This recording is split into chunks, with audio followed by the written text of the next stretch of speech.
Fala galera, está começando mais um episódio do Papo com Stuart aqui no canal, que a gente vai entrevistar várias pessoas de sucesso para entender como que elas chegaram lá, como que elas pensam, empreendedores, gestores de fundo, enfim. E hoje aqui eu estou com um convidado muito especial, só para vocês terem uma ideia, ele é CEO da Monetos, é gestor do Monetos FIA, que foi um dos top 10 fundos de ação no ano passado, em 2020, e já teve mais de 680% de retorno nos últimos anos. Estou aqui com Daniel Calonge, seja muito bem-vindo, muito prazer. Fala Stuart, prazer todo meu, obrigado pelo convite aí. Show de bola. Cara, o objetivo de hoje é entender um pouco mais sobre você, sobre sua história, sobre o que você fez para chegar aqui, como você pensa também, tanto nos negócios quanto nos seus investimentos, sua filosofia de investimento, para a gente extrair um pouco dessa sua mentalidade e o que te fez chegar onde você chegou. E aí, para a gente começar, queria que você contasse um pouco da sua história. Eu vi lá no seu Instagram um storyzinho, um destaque lá, você falando que você chegou a fazer vestibular de veterinária, e aí você ama cavalos e tudo mais, e hoje você é gestor de um dos top 10 fundos de ação do Brasil. Como que foi isso desde o início lá? Por que você chegou até aqui? Qual que é essa relação entre as coisas? Cara, show de bola. Eu fiz veterinário porque eu sou apaixonado com cavalo, montei a vida inteira, e aí foi meio que o caminho natural. E quando eu entrei na faculdade, eu já comecei a empreender. E aí, 2 ou 3 anos depois disso, começou a sobrar um pouco de dinheiro, fui investir. A gerente do banco me ofereceu o título de capitalização ou poupança, não tinha nada a ver com o meu perfil. Comecei a estudar de investimentos, apaixonei, fiquei gerindo meu dinheiro, ajudei alguns amigos, familiares, e aí depois eu comecei a trabalhar numa gestora. Aí eu fiquei na gestora 3 anos, até ter autorização para ser gestor. Montei a Monetos lá em 2013. 2016 a gente virou ela para o digital, e aí que foi o crescimento, que é o que todo mundo conhece de Monetos aí, mas é bem estranho, bem diferente. No meio desse caminho tive que tirar um monte de certificação do mercado financeiro, porque eu preferia esse caminho do que fazer outro curso superior. Não queria fazer economia, não queria fazer administração, porque eu acho que nada ensina de negócios de verdade. E aí eu tirei CGA da Ambima, CNPI da Epimec, fiz as 2 primeiras provas do CFA, e agora estamos aí, gerindo e tocando a empresa. Legal. E de onde surgiu esse interesse pelos investimentos lá atrás? Você falou que começou a ganhar um dinheirinho, já pensou em investir. Tem alguém na sua família que já tinha esse background, já era investidor? De onde surgiu essa ideia? Porque hoje já ainda é pouco conhecido, mas já é um pouco mais do que anos atrás, né? E naquela época ninguém tinha acesso a esse conhecimento, ninguém imaginava que poderia investir o dinheiro. Então, de onde surgiu esse interesse ou de onde que você, de fato, tirou essa ideia de, tô com dinheiro aqui, vou colocar para investir? Cara, o que aconteceu? Chegou um certo momento que o negócio tinha crescido a um certo ponto, meu negócio na época, que já não cabia mais dinheiro para eu reinvestir no negócio, então a gente já era o maior criador de frango de Contagem, Belo Horizonte e Betim, desse tipo de animal. Então eu precisava colocar esse dinheiro em algum lugar. E aí, cara, sendo empreendedor, o nosso padrão de risco é muito alto, né? Porque quando você empreende, pode dar certo ou pode dar errado. Você sabe muito bem disso. Sim. E parabéns, está dando muito certo. Obrigado. E aí eu acho que... O que eu pensei? Eu falei, ou eu monto outro negócio e aí eu vou ter tempo zero, porque eu já fazia faculdade, já trabalhava muito, ou eu vou investir esse dinheiro. Eu queria investir isso num capital produtivo, assim. Eu já tinha percebido desde cedo que o melhor investimento é em empresas, eu estava fazendo isso, assim, por mais que fosse desafiador. Então, a ideia sempre foi investir em empresas desde o dia zero. E aí, quando eu sempre... Na verdade, eu não era um cara que lia muito até 18 anos, esse é um ponto... Eu nunca tinha lido um livro inteiro até os 18 anos. Eu também não. Esses livros de escola e tudo mais, nada. Nunca lia. Só depois que eu descobri Pai Rico, Pai Pobre, que aí eu falei, ler pode ser interessante. Uma coisa que está mais ligado com o que eu gosto de ler, né? Que na escola ninguém passa livro interessante pra gente ler. Eu acho que foi o mesmo ponto aqui. Eu li O Segredo da Mente Milionária, foi o primeiro livro inteiro que eu li na vida. Clássico. Cara, e mudou a minha vida, assim. Eu entendi vários pontos, assim. Primeiro, de que eu precisava, a primeira coisa era mudar a mentalidade. Eu acho que muita gente esquece, né? Muita gente entra no meu Instagram, no YouTube, cara, como que enriquecer? Aí o cara quer qual ação comprar, qual ação vender. E, cara, a mentalidade, ele é a semente de você chegar lá. E quando eu vi esse livro, me chamou muita atenção. Eu falei, cara, um livro que custa R$20 está mudando minha vida. Então, eu comecei a ler muito. E aí, na hora que eu entendi que, cara, na lista da Forbes, você tem empreendedor e gestor de investimento, basicamente, eu falei, cara, eu quero fazer as duas coisas ao mesmo tempo, e foi aí que eu comecei a investir. E por isso que surgiu a ideia da gestora, então, porque ao invés de fato, só investir como uma pessoa física, você resolveu também investir o dinheiro de outras pessoas. Por isso que surgiu a ideia de você também ser um gestor de investimentos? que aconteceu, assim? A gente cresceu muito o negócio e aí chegou num ponto que já não tinha muito mais espaço para crescer. E aí, eu já investindo, eu percebi que investir era um negócio 100% escalável. Então, eu podia gerir 1 milhão, 100 milhões, 1 bi ou 10 bi. Eu falei, cara, tem muito caminho aí para mexer. Eu sempre fui muito curioso, muito... gostava, assim, eu lembro de, com 15 anos de idade, ir num restaurante, perguntar quantas coxinhas ele vendia, quanto que ele ganhava, eu sempre gostei muito de negócio nesse sentido, e aí ficou meio óbvio, assim, tipo, eu dei o livro A Bola de Neve do Buffett para vários amigos, ninguém gostou do livro, achou a vida dele monótona, eu sou totalmente fã, assim, eu adoro esse negócio de ficar 10 horas por dia estudando, tomando decisão uma vez por mês e como funciona. Então foi meio que natural nisso, assim, e eu não gosto de fazer nada... amadoramente, assim, sabe? Então, ou eu ia delegar para alguém cuidar do meu dinheiro, ou eu ia ser gestor de investimento. Eu não ia ficar no meio do caminho, sabe? Legal, legal. E essa história que você falou de ninguém gostar da história do Buffett e tudo mais é engraçado porque a galera acha que entrar no mercado financeiro, investir o próprio dinheiro é como se fosse filme de Hollywood, que vai ficar naquela gritaria o tempo inteiro, todo mundo comprando e vendendo, só que o que realmente dá dinheiro no longo prazo não é isso, né? É de fato comprar e esperar. E aí, continuando aqui, como que foi esse processo de você, de fato, criar uma gestora? Desde esse momento que você pensou, vou ser então um gestor de investimento, que eu gosto disso, quero trabalhar com isso. Como que foi para criar do zero uma gestora? Cara, isso foi muito legal, que na gestora que eu entrei tinha uma linha de corte de R$1 milhão. O que significa isso? Você só atende cliente que já tem R$1 milhão. E o meu primeiro investimento em ações, 2 anos antes, tinha sido R$1.000. E eu sempre acreditei que que investimentos é para todo mundo. Por quê? Porque para mim é igual plantar uma semente. Tem muita gente que começa a regar, fala assim, eu só vou regar e adubar quando eu tiver uma floresta. Cara, se você não regar e adubar a semente, ela nunca vai virar floresta. E eu falava, cara, tem que começar cedo, até porque as pessoas põem o pezinho na água. E aí, o que eu fiz nesse meio do caminho? Lá em 2011, eu abri um clube de investimentos dentro da gestora, para pegar o dinheiro que eu cuidava para colocar dentro do clube de investimentos. E eu montei esse clube com investimento inicial mínimo de R$1. Então, todo mundo que me pedir ajuda, eu poderia aplicar ele trabalhando na gestora, mesmo a gestora tendo uma linha de R$1 milhão. E aí, na hora que eu saí de lá, 2013, a ideia era cuidar de mais pessoas. Só que qual que era o grande desafio nesse negócio? Cara, 2013 no mercado, você abriu uma conta na corretora, demorava 12 dias. Você tinha que imprimir 10 páginas, assinar, reconhecer firma em cartório, mandar. Então, era um trabalho muito burocrático nesse sentido. Uhum. E aí eu virei e falei, cara, a gente precisa cuidar de mais gente, R$1 milhão é muito, mas não dá para eu chegar a R$1.000, igual tinha sido meu investimento. Então, a gente, lá na gestora, cuidou de pessoas a partir de 100, 200 mil, dependendo do caso. Só que eu nunca fui muito bom de comercial, ok? Eu sempre fui o perfil mais analítico, mais técnico, de focar muito nisso, e faltava essa pegada, assim. Só que estudando muito em empresa, a gente descobriu lá fora, nos Estados Unidos, a Berman e a Wealthfront, que conseguiram, por meio da tecnologia, dar os melhores investimentos para todo mundo. E aí, na hora que a gente estava estudando essas empresas, a ficha caiu. Assim, eu falei, é isso que nós temos que fazer. Assim, eu acho que essa é a solução. Por quê? Você tem uma estrutura no Brasil que, cara, hoje, ela mudou um pouco, porque você tem muitas opções, antigamente você não tinha opções, mas mesmo assim ficam as opções que você ou precisa entender de investimento, ou ter algum patrimônio para ter um assessor te ajudando. Se você está ali antes dos R$300 mil, cara, você vai estar no limbo ali, tendo que estudar, tendo que fazer alguma coisa para investir seu dinheiro. E, para mim, é uma coisa muito simples. Quando você está doente, você não estuda medicina, você vai no médico. Por que investimento o cara tem que estudar de investimento? A maioria das pessoas não entende juro composto, não entende a vantagem de investir em ação, não entende como é que um negócio funciona, por que tinha que ter essa pressão toda. Então, a ideia era isso. Então, a gente abraçou a tecnologia e conseguiu criar uma ferramenta escalável que você pega a cabeça de um gestor excelente e a ferramenta vai e aloca para cada um dos clientes. Assim. Foi essa transformação, e aí fez a Monetos crescer, a gente saiu de 50 clientes, 60 clientes que tinha na gestora antes para 15 mil clientes, que é o que a gente tem hoje.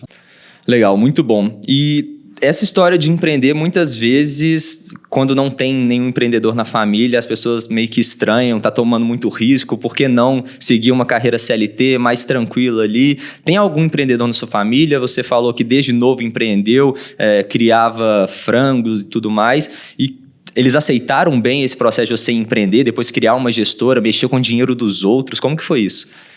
Cara, isso é engraçado, assim, ninguém era empreendedor lá em casa. Meu pai tem uma história de muita superação, mas sendo executivo, assim, meu pai teve uma infância bastante difícil, mas ninguém empreendeu. E, cara, eu acho que nunca me passou pela cabeça não empreender, sabe? acho que era o caminho natural, assim. Eu sempre fui muito curioso e sempre quis. E tanto que, sei lá, uns 3 anos antes de começar a gerir, o primeiro questionamento que eu fiz na minha cabeça foi, cara, o que eu poderia fazer a mais caso eu não tivesse o tempo inteiro correndo atrás de dinheiro para o meu negócio? E aquilo me chamou muita atenção, porque muitas das vezes você tem várias ideias que podem ter um potencial gigantesco, mas você mata o futuro por causa do curto prazo. E aquele foi o primeiro start, assim. Então, olhando o meu perfil, cara, eu nunca tive carteira assinada, ok? Eu trabalhei para os outros só 3 anos, assim, na gestora que eu trabalhei, porque era obrigatório, porque se não precisasse, hoje com CGA você pode virar gestor, mas no passado você tinha que ter 3 anos de experiência, não tinha nenhuma certificação que valia para isso. Então eu trabalhei porque era necessário, assim, e foi foi muito importante, eu conheci vários amigos muito bons no que fazem, são clientes, são amigos até hoje, mas foi um período muito desafiador, porque às vezes é aquele negócio, às vezes você acha que tem que tocar de um jeito, fazer de outro jeito, e não é feito, mas, cara, eu acho que foi meio que natural, eu acho que eu não tinha outra escolha, não fui eu que escolhi empreender que me escolheu, assim, desde novo. Legal. E a família aceitou bem isso ou não entendia? Inclusive, sua família entende o que você faz hoje? Hoje entende, principalmente meu pai, para ele é mais fácil, para minha mãe é mais complexo, mas é cliente também, a família toda é cliente. Uma coisa que eu sempre fui muito determinado, ok? Sempre, assim, desde quando eu montava cavalo, assim. Eu lembro uma vez que eu fui desclassificado de uma prova de equitação, porque eu caí do cavalo, eu nem ouvi, eu corri atrás do cavalo, peguei o cavalo, montei nele de novo e terminei a prova. Eu só voltei a ouvir o que as pessoas falavam comigo quando eu já tinha saído, e todo mundo dando parabéns, porque, sei lá, eu ponho que eu vou fazer alguma coisa e vou fazer mesmo, assim. E minha família sempre soube disso. Então, meu pai, quando eu estava no vestibular, virou para mim e falou, Daniel, você devia fazer engenharia, você é muito analítico. E eu falei, pai, você quer me ver engenheiro ou feliz? Aí ele, feliz. Então, pronto. Então, eu já escolhi, assim. Então, acho que minha família, por mais preocupado que eles tivessem, eles nunca tiveram uma outra escolha nesse sentido, não, porque não ia ter jeito de brigar com esse desejo, não. Legal, legal. Muito bom. E hoje, falar um pouco do negócio em si, né? A Monetos está crescendo muito, né? Depois a gente fala um pouquinho mais sobre a aquisição recente pela Toro, mas como que está a Monetos hoje? Em questão de patrimônio, número de clientes, quanto que vocês estão lá gerindo, cuidando do dinheiro da galera? A gente tem 670 milhões ao todo sob gestão, são 15 mil clientes. Agora a gente começou a distribuir o principal fundo nosso, que é o Monetos FII, em várias plataformas. Ele ganhou 2 mil clientes em apenas 1 mês e meio. Então, a empresa está indo muito bem. Eu acho que é a melhor fase. A gente ganhou um banho de credibilidade muito grande com essa questão da Toro. Acho que a união, nós vamos falar mais sobre isso, mas é a união de 2 times empreendedores, resilientes pra caramba. Então tem um potencial muito grande aí. Legal. Vocês têm quantos fundos hoje? Nós temos 4 fundos. 4 fundos, um de ação... Um de renda fixa, um multimercado e um de debênture incentivada. Legal. E conta um pouquinho da Monetos também para quem não conhece, né? A gente está falando aqui, ainda não falou nada disso e como que funciona? Você abre a conta lá e pode investir no fundo, como é que é? É super simples, assim. Você abre a conta em 10 minutos e é um negócio que a gente fez, foi muito pensado no brasileiro. Por quê? Porque quando você estuda a teoria de finanças, a ideia é toda de ver o portfólio como um todo e analisar o cliente como um todo. Só que quando você lida com o cliente tem caixinhas. Cada objetivo dele, ele pensa separadamente. Então, você vai conversar com um cliente, às vezes ele tem 3 contas poupança. Por quê? Porque uma é para viagem, uma é para troca do carro, outra é para casa.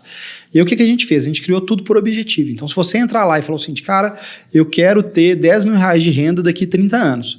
O sistema já vai calcular quanto que você precisa poupar por mês e vai falar, Stuart, você precisa poupar 700 reais por mês para chegar lá, por exemplo. Você fala, cara, eu preciso montar uma reserva de imprevisto. Você vai investir aqui. Então, o sistema ele te dá tanto a alocação quanto o que precisa ser feito para você alcançar seu objetivo. E qual é a vantagem, assim? A única preocupação que você tem que fazer é em poupar o dinheiro e transferir para lá. Todo o resto é Monetos. Onde que vai alocar, se vai rebalancear, se a gente vai tomar mais risco ou menos risco de acordo com o mercado. Isso é um trabalho 100% nosso. Legal. E qual que é o investimento mínimo? Qualquer um consegue? 100 reais, cara. 100 reais. Então, super acessível para você que não conhece. Também vou deixar o link aqui na descrição para quem quiser conhecer. E quantas pessoas estão trabalhando lá hoje?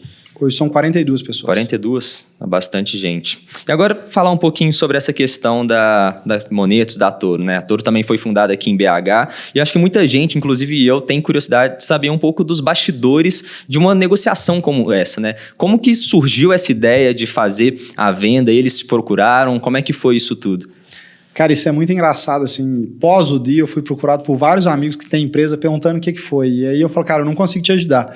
Por quê? Porque Eu tenho um relacionamento com a Toro desde que eles viraram corretora, a gente deu palestra junto, e aí começou a surgir uma amizade entre eu e o Calas, que é o fundador da Toro, o CEO atualmente, e a gente foi sempre conversando de, cara, parceria, o que a gente podia fazer, como que a gente podia se ajudar. E aí esse ano ele me chamou para uma reunião e falou, cara, tô com uma ideia maluca aqui, o que você pensa? Eu falei, cara, nunca quisemos vender, já recusamos proposta de banco digital de todas as cores, e a fusão com outras empresas, não é a ideia. Ele falou, cara, mas é exatamente a nossa missão, e foi uma coisa que chamou muita atenção. Tanto a missão da Toro, quanto a da Monetos, quanto a da Mobius, que foram as duas aquisições que aconteceram juntas, eram as mesmas, escritas com palavras diferentes. Então a da Toro era gerar liberdade financeira para as pessoas. Da Monetos é ajudar as pessoas a viver a vida que sempre sonhou. É a mesma coisa falado de um outro jeito. E aí na hora que a gente começou a conversar disso, a gente percebeu, cara, claramente a gente pode ajudar muito mais pessoas e andar muito mais rápido se a gente estiver junto com a mesma cultura. Porque qual que é o desafio quando você tem um movimento como esse? Cultura totalmente diferente. Então, às vezes, um time pensa de um jeito, outro time pensa do outro, e você vai ter um gasto de energia para tentar organizar essa máquina muito grande. E não, isso foi simples, foi prático, a gente viu ali que era a mesma coisa, então nós estamos até aguardando a autorização do Banco Central, mas já estamos fazendo vários planejamentos de como fazer isso no dia seguinte que a gente tiver autorização, porque o time é o mesmo, assim, a gente já sabe muito bem como trabalhar isso e tem muito cliente para cuidar, né? Eu acho que o mercado financeiro passa por uma transformação, esse financial deepening, das pessoas começarem a entender que não necessariamente o banco vai ser o melhor lugar para ela, que ela precisa investir bem e que ela precisa entender de investimento. E nesse ponto as três empresas alinham várias coisas, que é educação e execução dessa educação. Porque não adianta só educar e colocar a pessoa num lugar que ela vai ter muita dificuldade de investir. Uhum. E não adianta ajudar ela a investir se ela não sabe o que ela tem que fazer. Então, esse eu acho que é o ponto principal. Assim. Foram várias conversas, tá? É um processo que não é rápido, mas que foi muito fácil por esses alinhamentos todos. Desde esse primeiro encontro aí, olha, tem uma ideia maluca até de fato fechar, foi quanto tempo? Cara, acho que esse primeiro encontro foi meio de janeiro e a gente assinou em final de maio. Então, fevereiro, março, abril, maio. 4 meses. 4 meses. É realmente. É rápido, mas não tanto também, né? Se for pensar no que é, assim, o tamanho da operação, 4 meses, se for parar para pensar, não é... É porque tem muita coisa que tem que ser alinhada, Sim. né? Então, um mês antes a gente tinha certeza que o deal ia acontecer. Até um mês antes era entendendo, entende? Uhum. Então, entre a gente ter certeza, resolver e falar, cara, vai ser nesses termos, demorou um mês para fechar. Porque aí tem due diligence, tem todo um processo ali no meio. Mas a tomada de decisão, os alinhamentos, entender...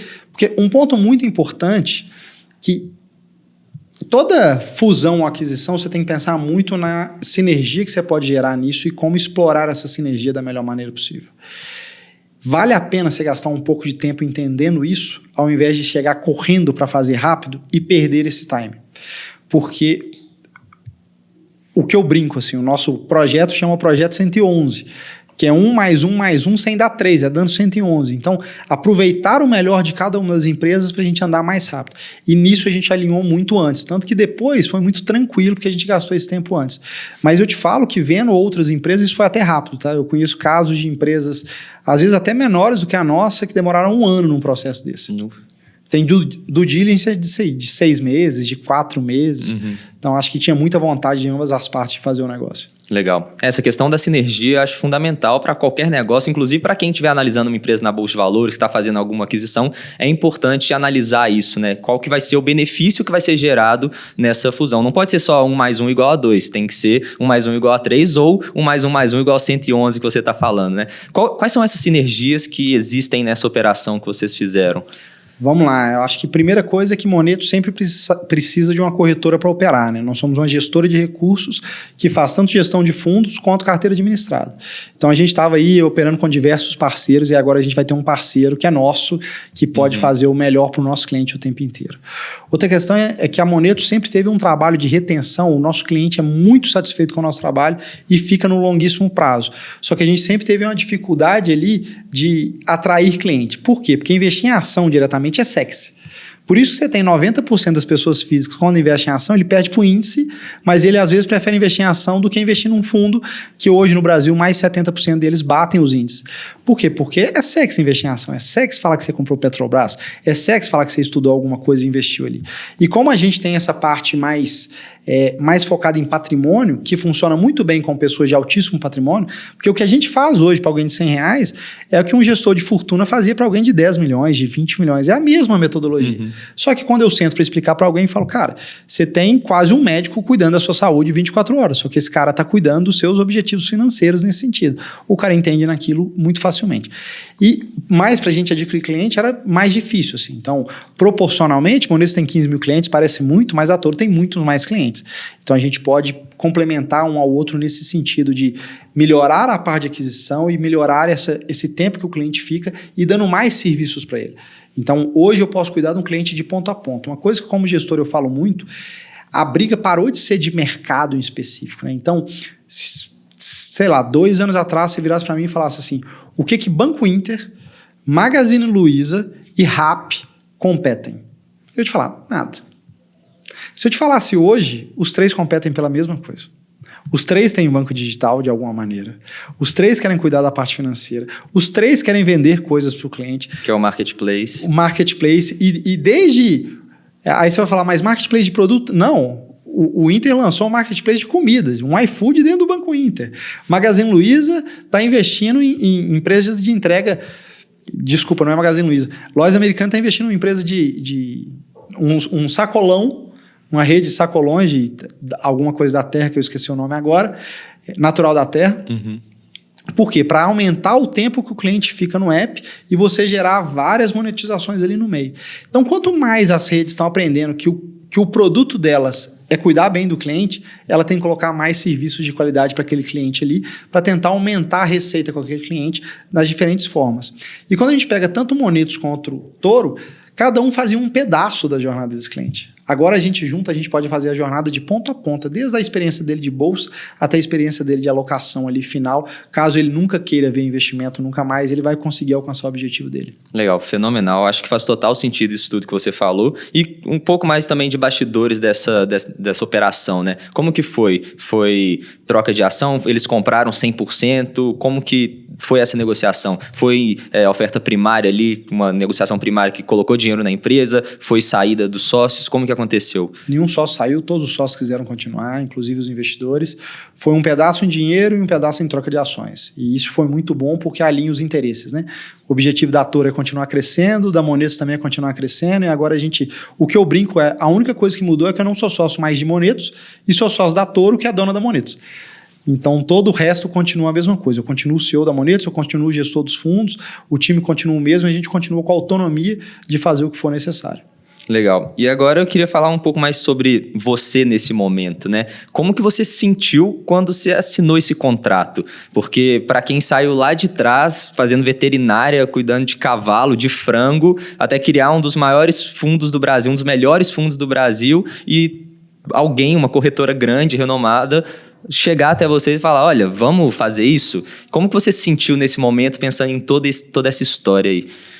É engraçado você falar assim, porque a primeira vez que eu vou parar como se fosse um sucesso, ok? Eu acho que é um sucesso sim, mas foi muito mais para mim um passo na jornada. Essa missão tem 12 anos que eu tento ajudar as pessoas a alcançar os objetivos financeiros de diversas maneiras. E agora eu entendo que esse passo é um passo que aumenta muito mais a nossa possibilidade e a nossa responsabilidade em relação a isso. Essa questão do encantamento do cliente em relação a Monetos, para você ter ideia, Monetos nunca gastou dinheiro com marketing. A gente fez esses clientes todos via indicação, sabe? O cliente vinha, gostava, indicava. Então, está no nosso sangue, está a nossa paixão para ajudar essas pessoas a alcançar o objetivo. E isso, para mim, é mais um passo e mais uma responsabilidade, assim. É claro que a parte do dinheiro é legal, cara, mas a gente não ia ter feito o deal por causa disso, assim. Tanto que isso é uma coisa muito interessante, assim. Se tiver algum empreendedor, com certeza vai ter algum empreendedor vendo a gente. Se um dia for passar por isso, cara, não olha o maior preço. Olha o que você pode fazer depois disso. Porque muito difícil é pensar que uma startup vai ser vendida e o empreendedor não vai ter que trabalhar lá durante 3, 4, 5 anos no mínimo. E aí, se você fizer isso por dinheiro, talvez você vai passar os 3, 5 anos, os piores 5 anos da sua vida pós esse deal, mesmo estando com dinheiro, para viver uma vida que você nunca imaginou. Mas eu acho que o que nos trouxe até aqui de construir uma empresa que tem alguém muito grande querendo comprar é a paixão pelo cliente e a vontade de fazer. Se você esquecer disso, pensar só no dinheiro, provavelmente você vai se arrepender muito disso depois. Perfeito. E o que muda, o que mudou depois dessa aquisição? Assim, na prática, como negócio mesmo? Cara, uma coisa que mudou que é muito engraçado é que a gente ganhou muita credibilidade. Então, a gente já viu vários clientes falarem assim, rentabilidade de Monetos com risco Santander, porque o Santander é dono de 60% da Toro, é o controlador da Toro. E ali, aquele efeito que aconteceu com o XP, que começou a crescer muito mais, que aconteceu com o Toro, que começou a crescer muito mais, a gente também está sentindo na pele isso é bem interessante, assim. Eu acho que foi a principal coisa que mudou. E a gente precisou fazer mais reuniões de alinhamento, de entender isso tudo aí, do que vai ser pós a conclusão do negócio. Mas no resto é autonomia total, é continuando tocando. Tem uma admiração mútua, tanto do time da Monetos pelo time da Toro, quanto do time da Toro pelo da Monetos. Então, quanto mais liberdade a gente tiver, eu acho que melhor para os negócios. Legal, show de bola. Vamos falar de investimento? Bora. O que você pensa na hora de investir? Assim, qual que é a sua filosofia de investimento? Cara, eu acho investir em empreender muito parecido. E aí muita gente fala, Daniel, que maluquice. Eu falo, não, cara, é a mesma coisa. Porque pensa o seguinte, cara, quando você foi abrir, por exemplo, o seu canal, que é um negócio, concorda que é um negócio? Você viu uma oportunidade, você deve ter percebido, tem milhões de pessoas que estão entrando na bolsa e que precisam ser bem instruídas para isso. E outras centenas de milhões que ainda nem fazem ideia do que é. Então, é um mercado em potencial para atingir. Mercado em potencial, você tem uma habilidade muito grande de fazer entrevista, de conversar, de explicar sua opinião, então você tem as ferramentas próprias para isso, você gosta, dá para ver claramente, você tem o prazer de fazer isso, você começou a fazer. Com a ação é a mesma coisa. Então você pega o seguinte, cara, tem um mercado indo para um lado, tem uma empresa executando super bem aquilo e tem um preço que justifica o risco de eu estar errado na minha tese. Então você vai e investe naquela empresa. Às vezes você vê duas dessas três coisas e aí não é um bom investimento. O que eu quero dizer? Uma empresa excelente, um mercado excelente, mas um preço muito caro, não vale a pena. Um preço muito barato, que é bom, num mercado excelente com uma empresa muito ruim, também não vale a pena. Uma empresa excelente, com um preço excelente num mercado péssimo, muito competitivo, pode até ser, mas tem que tomar muito cuidado. Então é muito parecido nisso. Eu costumo brincar, assim, é um negócio muito engraçado, porque depois que eu comecei a ir mais para as redes sociais, eu tive muito mais contato com gestores. E eu consigo ver a grande maioria dos gestores, ele olha para uma empresa e ele fala o seguinte, cara, essa empresa nos últimos 5 anos, ela negocia por volta de 15 vezes EBITDA. Então, ela tem um EBITDA de 100, ela vale 1 milhão e 500. 1 bilhão e 500, por exemplo. E aí, como ela está agora a 12 vezes EBITDA, vale a pena comprar. E, cara, a gente nunca foi disso. Eu acho que o múltiplo é muito importante para a gente entender o preço de uma empresa, mas eu acho que o negócio é muito mais do EBITDA para cima do que do EBITDA para baixo. Então, o que eu quero dizer? A empresa é bem gerida. Aquele mercado está crescendo. Ela é a melhor daquele mercado. Ela está fazendo transformações que as outras pessoas não estão vendo. Ela está construindo barreiras de entrada. Por quê? Porque no final, todo o negócio vai ser competitivo. Umas vão demorar mais e umas vão demorar menos. Quem conseguir por mais tempo se manter mais perto do monopólio vai valer muito mais, porque ela vai ter ganhos econômicos para sempre. O que é o ganho econômico? Vamos pensar que a taxa Selic está em 6,25. A grande maioria das empresas, você vai ver, padaria, supermercado de bairro, cabeleireiro, se você colocar mais ou menos o patrimônio investido ali, vai render 10% ao ano, vai render 12%, vai ter um ROI, rentabilidade sobre patrimônio líquido, de 10% a 12% ao ano. Isso é basicamente o ganho financeiro, que é, eu podia estar investindo aquele dinheiro, como eu estou tomando risco, eu ganho um pouquinho mais do que a renda fixa. O que é o ganho econômico? Quando você vê uma empresa que tem um ROI de 30%, de 40%, de 50%, você tem um ganho econômico. Tem alguma coisa que impede os concorrentes de ter aquilo. Exemplo batido é a Apple. Então, a Apple tem 4% do mercado de iPhone e tem 30% do lucro de iPhone no mundo. Por quê? Porque ela consegue cobrar um valor 5, 6, 7 vezes maior do que um outro com um custo de produção muito parecido. Então, ela tem uma barreira competitiva. Quem já usou iPhone, muito dificilmente vai trocar por outra coisa que não seja outro iPhone. Então, é isso que a gente quer procurar nos negócios. Só que não adianta eu pagar todo o crescimento futuro de uma marca maravilhosa, de uma gestão maravilhosa, e a empresa dar certo e eu perder dinheiro. Que foi o que aconteceu. Desde 2000 com a Microsoft, ela ficou de 2000 até 2018. Quem comprou ela em 2000 estava perdendo dinheiro. Esse é o ponto. A empresa, ninguém tem dúvida que a Microsoft é muito boa, que ela tem várias linhas de negócio. A Azure é um dos serviços de nuvem que mais cresce. E a empresa ficou 18 anos sem a pessoa que investiu ganhar dinheiro. Por quê? Porque pagou caro demais. Então, eu acho que essa tríade das 3 coisas, empresa, negócio e valor, são as coisas mais importantes para a gente investir. Então, para você, preço importa na hora de tomar a decisão. Sempre importa, assim. Eu acho que esse papo de que preço não importa é normalmente quem tem um nível de diversificação muito grande. Então, o cara tem 30, 40, 50 ativos, ele pode falar que preço não importa. Mas a gente é muito mais focado, nossa carteira é muito mais concentrada. Então a gente tem entre 12 e 18 empresas em carteira, com a maior posição tendo no máximo 20% do fundo no momento da entrada. Então se eu compro uma posição de 20% que está extremamente cara, o preço importa. E quando você vê, teve um caso recente da Login, que vai fechar o capital, e que quem comprou no IPO está perdendo 70% do valor, mesmo o fechamento de capital já ter subido 8 vezes do que ela estava 2 anos antes. Esse é o desafio. Tudo tem um preço. Eu gosto de fazer uma analogia que, cara, todo mundo sabe que uma Ferrari é melhor do que um Uno Mille. Só que se uma Ferrari deveria valer 1 milhão, o Uno Mille deveria valer 20, é mais fácil eu ganhar dinheiro comprando um Uno Mille a 10 mil do que uma Ferrari a 2 milhões. Mesmo a Ferrari sendo melhor do que o Uno Mille. Então, no final, o que eu não quero fazer uma coleção das melhores empresas. Eu quero ganhar dinheiro investindo em boas empresas. Então, preço importa sempre. Fenomenal. E aí você falou que vocês têm de 12 a 18 empresas na carteira, a principal sendo até 20% no momento da compra. Como que você define isso, pensando em alocação mesmo, gestão de risco e tudo mais, de qual ação você vai colocar na sua carteira, quantos por cento ela vai ter e coisas do tipo? Muito legal, assim. Quando a gente pensa na gestão de um fundo, ela tem 2 trabalhos muito importantes. Um é a seleção dos ativos, que é esse estudo todas as empresas que a gente falou, e a gente gosta de estudar todas as empresas na Bolsa para ter uma visão geral de como a economia está funcionando, onde é que está indo bem, onde é que está indo mal. O segundo ponto, eu acho que tem um pouco de arte, que é formar um portfólio. Por quê? Porque eu posso ter um portfólio que tem as mesmas ações, que tem um retorno 5 vezes maior do que um outro portfólio com as mesmas ações. Basta eu acertar ou errar no peso dessas ações. Então, normalmente, o que a gente faz? Muitas pessoas acham que um gestor tem certeza das coisas.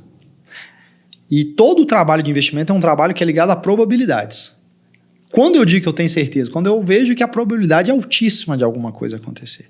E quando eu vejo que a probabilidade é muito alta e a margem de segurança é muito alta, o que a gente vai fazer? Vai ser uma posição top 1, top 2 ou top 3 do fundo. Então vai ser uma posição que vai ter 20% ou 18% ou 15% aproximadamente. Mas algumas vezes você tem empresas que são muito boas, mas você não tem essa convicção tão alta. Então a empresa é excelente no mercado, excelente, mas o preço parece um pouquinho caro, não tem tanta margem de segurança. Cara, não dá para eu ter um fundo com 3 empresas.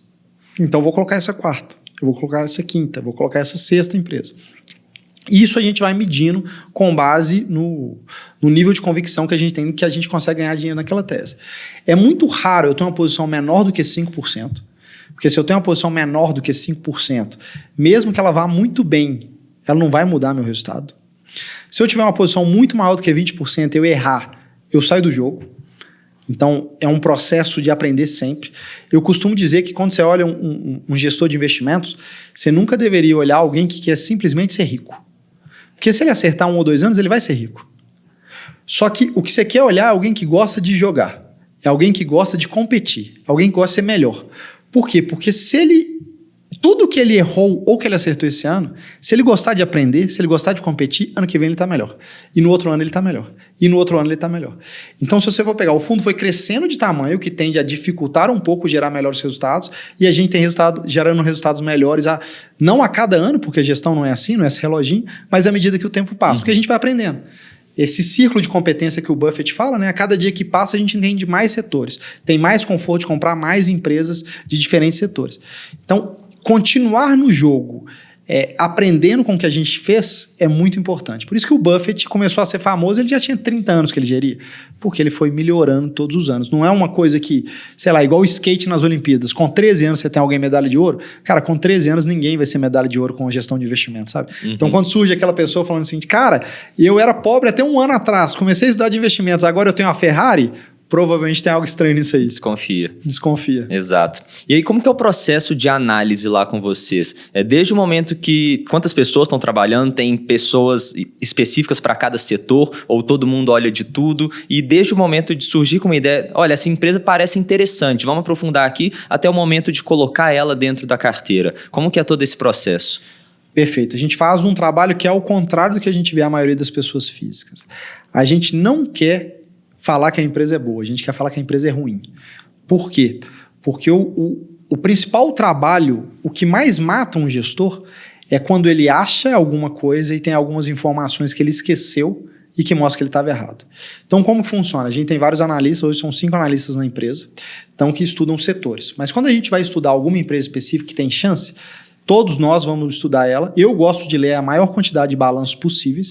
Então, todos que o time de análise acham que são os 3, 4 melhores de cada setor, no mínimo eu vou ler, mas eu leio muito mais para me inteirar de como é que está esse mercado. Assim. E aí a gente vai falar, sei lá, Ambev, uma das últimas investidas nossas. Nós vamos colocar a Ambev no quadro e o nosso trabalho das 6 pessoas é por que nós estamos errados na tese de Ambev? Então a gente acha que vai ter uma mudança muito grande, está virando uma empresa de tecnologia, tem 5 mil entregas só no Zé Delivery por mês, 70% das vendas para bares e restaurantes já é feito via app, não é mais aquele motoqueiro que chega lá para tirar pedido. Como é a empresa que tem 1.100.000 bares e restaurantes cadastrados, ela tem 100% de market share em bares e restaurantes, ela é a melhor posicionada para virar um marketplace para bares e restaurantes. Já tem feito isso, já tem feito parceria com a M. Dias Branco, por exemplo, para fazer um salgadinho específico para a Ambev, para ter no bar, que chama comida de boteco. Então, a gente analisa isso tudo e fala, cara, o que a gente está errando? Cara, a gente está errando que, muito provavelmente, para a Ambev ter... Para a Ambev fazer toda essa transformação, a gente vai ver uma diminuição de margem. Como é que o mercado vai ver a margem sair de 48%, margem EBITDA, enquanto a Heineken é 8%, então a gente tem essa barreira toda em termos de 48% para 8%, mas a gente precisa melhorar a qualidade da cerveja, porque durante muito tempo a receita da Ambev era, eu compro uma cervejaria, eu pioro a qualidade da cerveja, eu ponho mais milho, aumento mais margem, gero dinheiro, compro a próxima cervejaria. Só que isso não funciona para sempre. Quando você tem 70% do mercado, o CAD não vai aprovar você comprar nada que seja relevante. E ficar comprando empresinha que tem 0,5% de market share, não vai mudar o jogo. Então, o que ele já tem feito? Ele já tem feito um trabalho de comprar lúpulo de melhor qualidade, cevada de melhor qualidade, começaram a inovar. Então, uma das primeiras cervejas que a Ambev lançou é a Brahma Duplo Malte. Ela não lançava cerveja antes. Ela fazia experiências de tamanho de embalagem. Então, ela pegava a garrafa de 600, fazia uma garrafa de 300. Ela pegava alguma coisa e ela fazia essa experiência toda, que isso ela chamava de inovação. Então, tem toda essa transformação, mas qual que é o risco? Eu vou ter, a princípio, uma diminuição de margem, sem um aumento de volume no dia zero, e com essa parte tecnológica, a gente sabe que isso demora para rampar e gerar resultado. Então, se o mercado perceber isso mal, cara, eu vou perder 20% a 30% do valor que a gente investiu nela, mas se ela conseguir entregar com um time que tudo que se prometeu, que prometeu no passado, conseguiu entregar, eu tenho uma empresa que vai crescer o dobro ou o triplo do mercado durante uns 5 anos. Então, eu vou olhar essa distorção de 300% de retorno contra um risco de perder 20%, esse risco eu topo. Mas o nosso trabalho todo é olhar essa parte do risco. O que nós estamos esquecendo? O principal ponto para a gente na Ambev. Se você for pegar o mercado de cerveja, é um mercado que, em termos de volume total, está estagnado, não cresce mais. Você tem uma briga ali de Heineken com a Ambev. Então, Heineken foi mal no segundo tri, a Ambev foi muito bem. Então, você tem essa briguinha ali. E Heineken, no passado, fez um marketing excepcional, né? Só cerveja, água e lúpulo. Só cevada, água e lúpulo. Uhum. Malte, né? Água e lúpulo. Conseguiu fazer esse trabalho muito forte, mostrando que tem cervejas que são feitas de outras coisas. Foi muito ruim para a Ambev. Então, a gente olha isso e fala, cara, eu estou num mercado que não cresce. Cara, esse é o maior problema. Se esse mercado não crescer, a Ambev pode continuar numa margem de 40% de EBITDA ali, crescendo a inflação. Cara, nesse preço eu já não perco muito dinheiro, sabe? Então é sempre esse trabalho de... E você viu quantas vezes eu falei de perder dinheiro aqui. Eu só investiria meu dinheiro com um gestor que ele tem mais medo de perder do que desejo de ganhar. Porque se eu perco 50% de um investimento, esse investimento tem que subir 100% para eu voltar a ter o dinheiro que eu tinha. Então, não perder dinheiro é o exercício nível 1 de um gestor de investimentos. É aquela história do Buffett, né? A regra número 1 é não perder dinheiro. A regra número 2, nunca esquecer a regra número 1. Exatamente. E depois que você conseguiu respeitar a regra número 1, você como você ganha dinheiro sem perder dinheiro. Então, acho que entender ali o que você pode estar errado, porque as teses, principalmente quando você vê IPO, a gente está vendo na temporada 36 IPOs esse ano, 28 IPOs ano passado. A IPO é sempre aquela história maravilhosa, né? Uma jornada empreendedora de um time maravilhoso que conseguiu tirar do zero uma empresa. Cara, mas você tem IPO que não devia ser empresa ainda na bolsa. Você tem IPO que é uma startup muito no início que está validando hipóteses. O mercado não te permite te validar hipóteses quando você tem que dar resultado trimestralmente. Então, a gente gosta muito de olhar toda essa tese e querer invalidar ela. Então, fala, cara, vai dar errado por causa disso e disso e disso. Se mesmo com tudo levantado que poderia dar errado, a gente continua tendo vontade de investir, aí a gente vai investir. E aí vem o trabalho, qual que vai ser a composição dessa empresa no fundo. E aí a gente vai olhar muito o que a gente tem no fundo hoje, porque nunca vamos ter mais do que 30% no mesmo setor. Então pensa que, sei lá, a gente gosta muito de empresas de alimentação. Cara, não vamos ter mais do que 30% ali, porque é um risco muito concentrado. E aí a gente vai entender o seguinte, cara, qual que é o nível de convicção, qual que é o nível de preço, qual que é o nível de margem de segurança que a gente vê, e aí monta o portfólio como um todo, que para mim 90% do trabalho está nesse, e é o que eu vejo mais desafiador. Assim, eu acho que em 3 anos, em 4 anos, alguém vira um bom analista. Você começar a montar um bom portfólio é um trabalho muito mais complexo. É por isso que várias casas de gestão têm 10 analistas para cada gestor ali, porque montar o portfólio tem um quê de arte ali, de misturar aquelas cores e fazer aquilo uma pintura bonita. Muito legal essa analogia aí. E agora eu queria falar um ping-pong com você, perguntas rápidas, respostas rápidas também. E a primeira, para a gente começar, uma ação que você gosta e por quê? Cara, todas as do fundo eu gosto, senão a gente não teria, mas uma ação que eu acho maravilhosa é a Apvida, que ela está verticalizando o setor de saúde no Brasil. Eu acho que o próximo setor a ser muito fortemente disruptado, então a gente teve disrupção das startups, das fintechs, das empresas de e-commerce, e a saúde é do mesmo jeito. As pessoas vão lá, atendem com o médico, sai do médico, se o médico acertou ou errou, ele nunca tem um feedback. Se o paciente morreu ou não, ninguém sabe dali depois. E a Apvida verticalizou toda essa estrutura. Então, ela é dona do plano de saúde, ela é dona do hospital, e que ela consegue, com isso, otimizar o paciente. Então, ela consegue pensar no paciente e não em ganhar mais hospedagem como hospital ou economizar custo como o plano de saúde. E aí você tem uma empresa extremamente de qualidade muito alta, é o maior NPS do setor de saúde, com menor sinistralidade. Então, enquanto alguns planos de saúde gastam 90% do que eles recebem só com gastos médicos, a Apvida gasta 60% com a qualidade muito superior. Legal. Uma ação que você nunca compraria, por quê? Cara, eu não compraria Traders Club. Eu não acho que uma comunidade é uma empresa e eu acho que eles vão ter muito desafio aí pela frente. E eu vejo muitas pessoas ali muito empolgadas por aquilo ali, mas é uma história muito curta, com muita sorte no meio do caminho, que eu acho que vai ter muita dificuldade de se materializar. Qual ação você teve o maior prejuízo? Cara, meu maior prejuízo foi não ter comprado Magazine Luiza na mesma semana que eu comprei Via Varejo. Foi o maior prejuízo, assim. Eu acho que muitas vezes o gestor erra muito mais de não comprar do que investir, porque quando você compra e perde, você perde no máximo 100%. Quando você deixa de investir, a gente perdeu 3.000% em Magazine Luiza. Então, acho que foi o maior erro nesse sentido. De empresas que a gente comprou, e por que me incomoda a Magazine Luiza e outras não me incomodam? A gente entende muito do setor, entendia muito que estava passando por disrupção, escolheu o player errado. Por quê? Porque Magazine Luiza tinha um endividamento EBITDA de 5 vezes, enquanto Via Varejo tinha um caixa líquido num setor em extrema dificuldade. Então, a chance de sobreviver era muito maior de Via Varejo, mas Magazine Luiza fez uma transformação que é uma vez a cada 100 anos, então é algo que a gente machuca ali de não ter feito. Uma empresa que a gente investiu e que a gente perdeu bastante dinheiro foi o Banco do Brasil, naquela época que os juros foi baixado na marra para a reeleição da Dilma, e foi um dos maiores aprendizados que a gente entendeu. Cara, a gente investe em empresa para ganhar dinheiro. Estatal, às vezes, é usado para outras coisas a não ser ganhar dinheiro.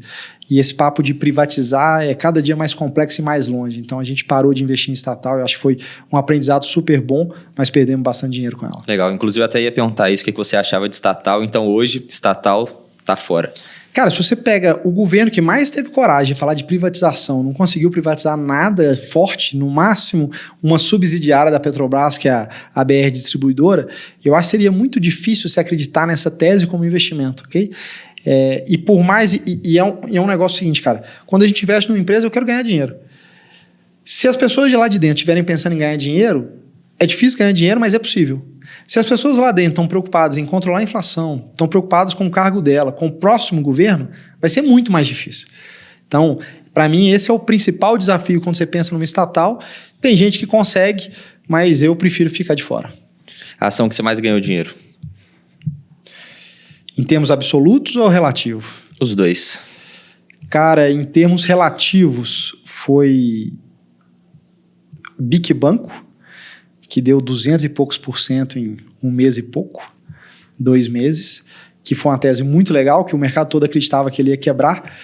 E na hora que a gente viu que o banco estava recomprando a dívida, e é um negócio, né? Nenhuma empresa quebra por prejuízo, ela quebra por problema no fluxo de caixa. Uhum. Então o banco estava matando o fluxo de caixa para gerar lucro. E o mercado todo acreditando que ele ia quebrar. Eu falei, cara, não tem como. Quem toca são os sócios, são os donos, eles não iam fazer essa bobagem, porque é muito melhor não ganhar dinheiro, mas ficar vivo, do que correr o risco de ganhar dinheiro e quebrar. E aí a gente viu isso, já conhecia todo o resto do banco, resolvemos comprar, e aí foi uma porrada gigantesca no clube na época. E em termos absolutos foi Banco Inter, que a gente investiu logo depois do IPO, tem posição nele até hoje, e é um negócio que é sabe aquele nível de convicção máximo? Por quê? Porque a gente está no mercado financeiro, a gente sabe quanto que é o custo de aquisição do cliente, a gente sabe como é que aquilo funciona, como é que startup funciona. O mercado todo precificava Banco Inter como um banco médio, a gente viu ali que era uma startup de fortíssimo crescimento, tem crescido mais de 100% ao ano nos últimos 4 anos, e ali foi um golaço nosso. Legal, o Banco Inter também foi a ação que eu mais ganhei dinheiro, comprei no dia do IPO também. Parabéns. Agora, o melhor livro sobre investimentos que você já leu? Pô, cara... É difícil falar do melhor, né? Mas alguns livros me impactaram muito, assim. Eu acho que o que mais me impactou foi A Bola de Neve, do Warren Buffett, por mais que ele não seja nem um pouco técnico. E eu acho que gestão não é técnico.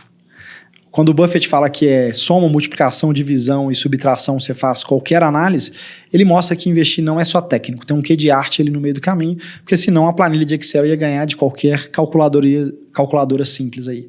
Então, acho que A Bola de Neve, entender ali as premissas e as coisas que nunca mudam, para conseguir formar o meu jeito de pensar e ser gestor, isso foi fundamental.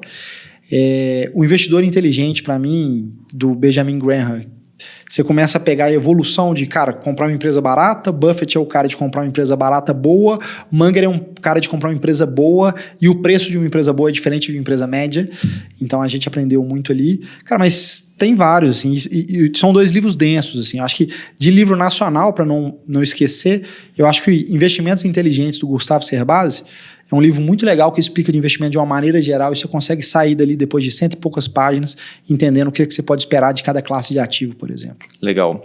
Sua maior inspiração nos investimentos e nos negócios? Warren Buffett, disparado. Nos investimentos, ok? Ele é um excelente CEO, mas ele é um gestor muito melhor do que ele é um CEO, na minha opinião. Nos negócios, eu acho que o Bezos é uma inspiração gigantesca, porque ele conseguiu montar de um negócio com 0 barreira de entrada, uma empresa que é quase indestrutível como a Amazon, sabe? Simplesmente alinhando visão maluca pelo cliente, obsessão pelo cliente mesmo, que é o termo que eles usam, e uma visão de longo prazo. Então, uma passagem do livro dele que é muito legal, o cara falava, cara, desse jeito nós nunca vamos ganhar dinheiro na AWS. Ele falou, é bom que a gente nunca vai ter concorrente. Você entende a diferença de mindset, assim? E aí ele conseguiu criar uma empresa que tem essa cultura muito forte. E eu acho que isso na criação de 0 para alguma coisa, que o Bezos fez, não foi o que o Buffett fez. O Bezos foi do 0 para o 1, o Buffett já começou do 1 para 100 ali. Eu acho que os dois merecem, mas como negócio é o Bezos disparado. Fenomenal. Você já leu aquele livro As Cartas de Bezos? Não. Muito bom, recomendo. Inclusive, galera, vou deixar todos os livros que ele falou aqui na descrição. Esse também vou deixar aqui, caso vocês queiram baixar. E aí, você falando de empresas lá fora, no caso da Amazon, me veio uma pergunta que eu nem tinha pensado antes. Vocês investem também em empresas no exterior ou é só Brasil? A gente só investe no Brasil, a gente pode investir em empresas no exterior. A gente, nesse momento, está estudando muita coisa lá fora, mas se você for pegar, desde a crise de 2008, o mercado americano está em bull market muito forte.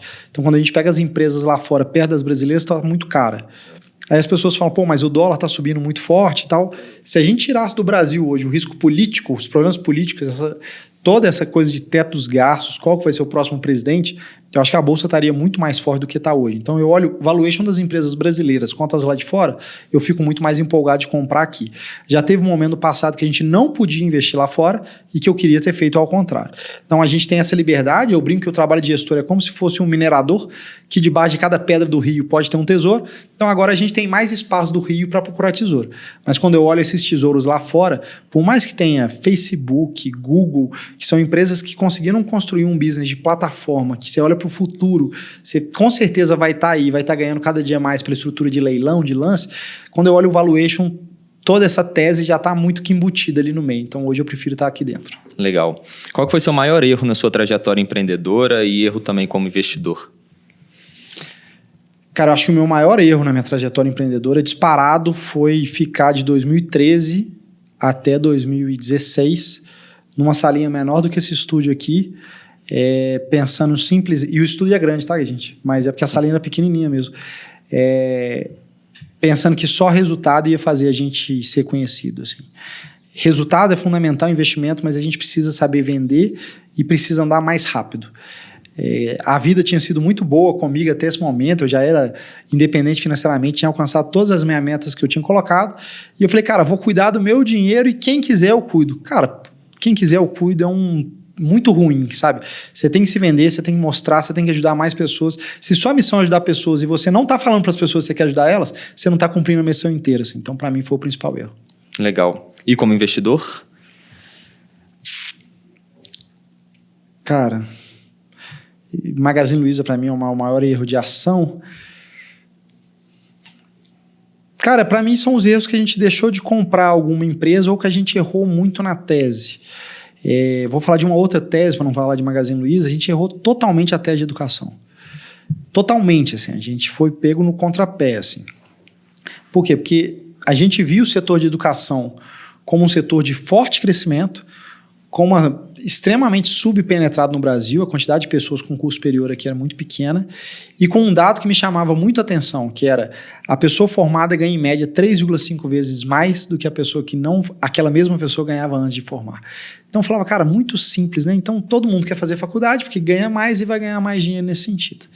Só que tinha vários erros nessa análise, e talvez tenha moldado o nosso jeito de olhar o que pode dar errado. Primeiro que as empresas estavam tendo uma margem muito grande por causa do FIES. Então, o que acontecia? Você chegava e falava assim, não quero mais fazer a faculdade. Você pagava R$500 de mensalidade. Aí a faculdade vira para você e fala, cara, não, teu FIES sai de graça. Pode fazer, você só vai pagar daqui X anos quando você formar. Aí você ia lá e fazia o FIES. Quando a faculdade aprendeu isso, ela começou a cobrar, em vez de R$500, R$1.800 de ticket médio, porque o cliente não estava mais preocupado, o estudante já não estava mais preocupado quanto custava a mensalidade, que ele só ia pagar lá depois. Então esse foi o primeiro erro que a gente percebeu. O segundo foi analisar dados que não eram comparáveis. Antes do FIES, as pessoas que tinham curso superior ganhavam 3,5 vezes mais do que quem não tinha. Pós, quantas vezes a gente vê um cara que fez curso superior e que ganha menos ou igual o que ele ganhava antes? Várias vezes você anda no Uber, tem um engenheiro lá. Nada contra o Uber, mas não era para o cara ter feito engenharia para estar lá no Uber, ele não precisa. Você tem um advogado lá no Uber. Um dia desse eu estava conversando com um cara da RAP e ele era advogado. Então, esse ponto de você fazer um curso superior, quase vender um diploma para aquele aluno, e no final ele não conseguir ganhar mais tendo uma dívida, perdeu toda aquela questão de que educação é importante. Eu acredito muito na educação, mas ali aquele meio estava errado. E a gente, por acreditar muito, a gente montou posição de 20% do nosso fundo na época em 2 empresas do setor, 20 somadas as 2, e a gente estava redondamente enganado. Na hora que o FIES morreu, a gente não conseguiu analisar tão rápido assim, acreditando que isso ia resolver, que ia funcionar bem, que ia mudar, porque as pessoas iam continuar fazendo, mesmo o FIES estando mudando, e a gente estava redondamente enganado. Hoje, o que a gente tem? Um mercado 100% competitivo, muitos cursos online de 20 horas, 30 horas, entregam uma transformação para as pessoas muito maior do que um curso superior, com um custo mínimo e que a pessoa em um mês está ganhando mais dinheiro e mudando a vida, enquanto a maioria dos cursos superiores está entregando um diploma que o cara nunca vai usar. A quantidade de gente que estudou em escola por causa do FIES e que nem tirou a AB, que ficou bacharel em direito, que não vai mudar nada na vida dele. Então, a tese muito errada, eu acho que foi o meu maior erro ali, falando como gestor. Legal. Se você estivesse começando hoje com o conhecimento que você tem hoje, começando do zero, faria alguma coisa diferente? Total. Eu começaria do jeito que você está começando. Começaria fazendo mídia. Eu acho que a gente sempre tem que buscar coisas escaláveis. Arquimedes falava um negócio, né? Me dê uma alavanca de um tamanho grande, um ponto de apoio forte que eu consigo mover a terra. Isso aqui é super escalável. Você está conversando comigo agora, mas vai ter 100 mil pessoas assistindo esse nosso podcast um dia. Então, esse ponto você consegue falar para 100 mil pessoas gastando 1 hora, 2 horas do seu tempo. Então, mídia tem um fator de escalabilidade muito forte. Segunda coisa, provavelmente eu teria feito outro curso superior, teria feito talvez economia, alguma coisa, principalmente pelo fato de ser 4 anos, eu fiz um curso mais longo. Você chegou a formar em veterinária? Formei em veterinária, precisava ter curso superior completo para ser gestor, então eu preferi formar nesse sentido. Eu teria começado a empreender também, e talvez eu tivesse lançado a Monetos no digital muito mais cedo. Eu acho que se a gente tivesse lançado isso em 2010, a gente ia ter muito mais desafios, mas com o conhecimento que eu tenho hoje, eu acho que a gente conseguiria montar essas alavancas. E aí a gente poderia nutrir muito mais cliente usando o digital, que já era muito desenvolvido. Já tinha Instagram, já tinha YouTube, dá para fazer isso tudo lá atrás.